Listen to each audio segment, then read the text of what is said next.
Sa lupa'y para akong inaalon, nalulunod sa batikos ng mundo, sa kung ano lamang kaya ko.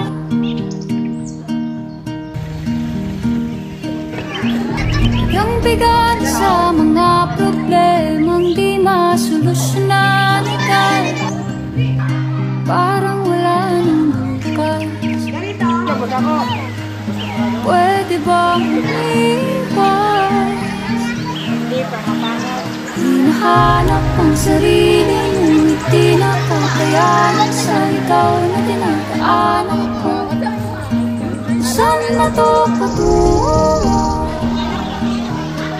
Saan ako patungo? Dahan-dahan natin simulan muli ang paghakbang. Dahan-dahan tumingin sa salamin upang makita ang ating kagandahan. Dahan-dahan iangat ang mukha upang silayan ang payapang kalangitan. Oo, pagod ka na, pero di ka nag-iisa, kaya't lumaban ka at sabihin